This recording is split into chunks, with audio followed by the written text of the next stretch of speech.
Hello, and welcome to Top Story Daily Edition. I'm JNS Editor-in-Chief Jonathan Tobin.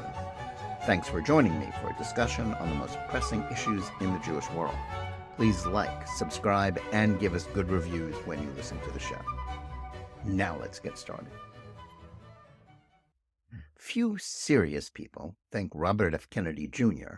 will be elected President of the United States in 2024.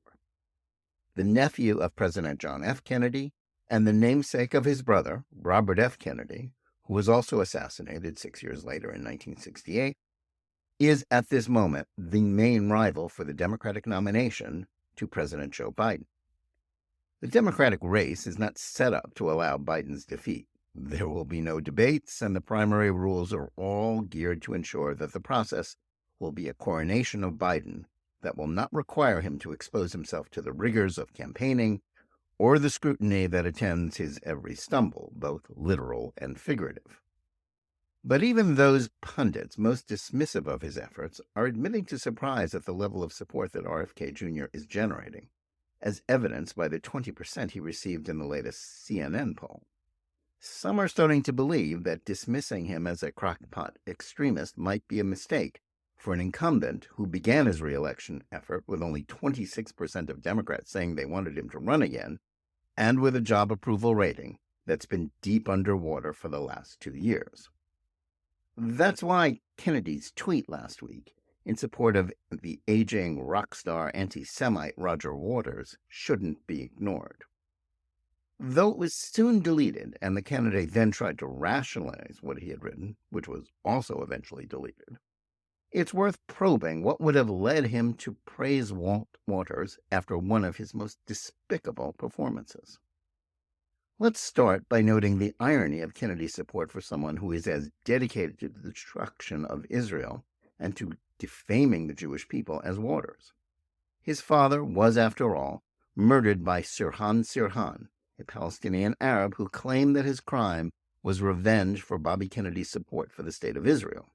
Though, ignoring all the evidence, RFK Jr. doesn't believe Sirhan killed his father and wants him freed, a bizarre stand that may, at least in part, help to explain his willingness to embrace Waters. The timing of the tweet was also appalling. It came just as Waters was being assailed by critics for a performance in Germany, of all places, where he added images of Anne Frank and dressed in a black costume with red armbands that, while reminiscent of his The Wall days, looked very much like an SS uniform. The Pink Floyd star has long been known for peddling conspiracies involving fictional Israeli crimes against humanity and his hostility to Jews, even as he denies being an anti-Semite. Not to mention employing anti-Semitic imagery in his past shows, such as flying a pig balloon with a Star of David. But his new tour, launched in Berlin, in which he compares Frank to Palestinians allegedly killed by Israel and fires a fake gun, made headlines around the world and caused a new round of denunciations for his offensive conduct. It also generated an investigation from German authorities, since in that country, any use of Nazi imagery is against the law. So, for Kennedy to tweet what he did was shocking. He wrote, "Roger, you are a global hero." Orwell had in mind when he said, "In a time of universal deceit, telling the truth is a revolutionary act. The high priests of the totalitarian orthodoxies are trying to silence you with censorship, gaslighting, and defamation. Please keep speaking truth to power," unquote. After he came under fire for this astonishing whitewash of a flamboyant Jew-hater, Kennedy backtracked, writing, quote, "In my remarks about Roger Waters, I was referring to his dissent on COVID and the war in Ukraine.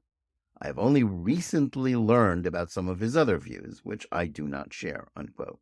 He then added, quote, "I support Israel's right to exist within secure borders, and I also support the legitimate aspirations of the Palestinian people," unquote. His apology lacked credibility. To assert being a fan of Waters' music and still claim ignorance about the musician's political views is a stretch. To say you know about his views in COVID and Ukraine, but not about his years of anti-Israel smears, doesn't pass the smell test.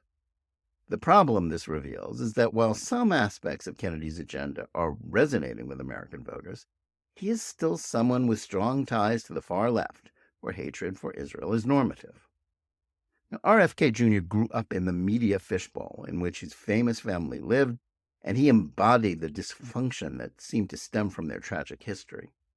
His youthful run-ins with the law, drug problems involving cocaine and heroin, as well as claims that he was repeatedly guilty of philandering during his first two marriages, would, in a different era of American politics, rule him out of consideration for a run for high office.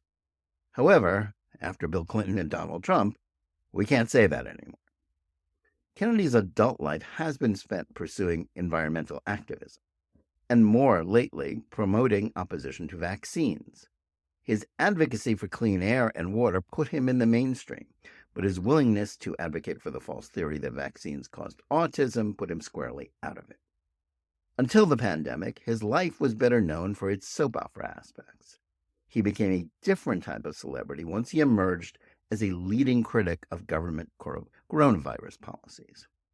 Not everything he has said on the topic should be believed, and his comments about vaccines being dangerous still tend to be conspiratorial. Still, like many other skeptics of the lockdown, school closures, mask mandates, and vaccine requirements, were proven to be closer to the truth than a lot of what we heard in 2020 and 2021 from authority figures like former chief medical advisor to the president, Dr. Anthony Fauci, about whom Kennedy wrote a highly critical, best-selling book. That has given Kennedy a degree of credibility few would have thought he could ever achieve a few years ago. In addition to that, his opposition to the Biden administration's blind commitment to an endless and unwinnable war in Ukraine also resonates with many Americans. Though he and others who believe the U.S. priority should be working to end a destructive war, rather than stooges of Russian President Vladimir Putin, whose brutal and illegal invasion started it, his stand is far more popular than the Washington establishment would like to believe. His pushback against COVID authoritarianism and the big government, big tech censorship of dissent that was rampant under both Trump and Biden, as well as his stand on Ukraine, resonate precisely because the D.C. establishment isn't interested in these issues. His effort to also focus attention on the plight of America's working class, which had been impoverished by the impact of open borders and illegal immigration and ravaged by the opioid epidemic, as well as Wall Street's focus on sending jobs overseas, gives him traction outside of Washington. Kennedy is a lone voice on these issues in his own Democratic Party, but the same concerns are working to create a realignment in American politics, as more Republicans are appealing to working-class votes, while Democrats have become the darlings of Wall Street. This realignment has also meant that some anti-establishment figures on the left, like journalist Matt Taibbi, who helped expose Twitter's past censorship policies, are now seen as in tune with the political right, while conservatives who cheer their new allies on these issues are overwhelmingly pro-Israel. That is not true of people like Kennedy and Taibbi, who also defended Waters like last week. Though he's running as a Democrat, Kennedy's views on big government overreach, Ukraine, and the need to defend the interests of a working class that the establishments of both parties have written off do resonate on the right and with many centrist Democrats. But what must be remembered is that many left-wingers who have turned on their party's leadership on these realigning issues retain their ideological ties to the intersectional beliefs that prevail on the left. That explains why Kennedy's first instinct was to defend Waters when he came under fire for his latest acts of provocative antisemitism. Though some may be willing to embrace him for pushing back against the establishment, the 69-year-old remains a figure of the radical left on a host of other issues. That inevitably places him in the category of someone who, at best, can't be relied upon to support the U.S.-Israel alliance. Anyone looking to cast a protest vote against Biden that won't be tainted by such views needs to look elsewhere. Thanks for listening. Please remember to tune in every day for Top Story Daily Edition and every week for the full hour-long JNS TV program. Whether you're listening to us on Apple, Google Play, Spotify, or any of the other podcast platforms, or on the JNS YouTube channel, please like and or subscribe to Top Story. Click on the bell for notifications and give us good reviews. Please write to us at editor@jns.org and let us know where you listen or watch the show and what you think about it. And remember, keep reading and thinking for yourself.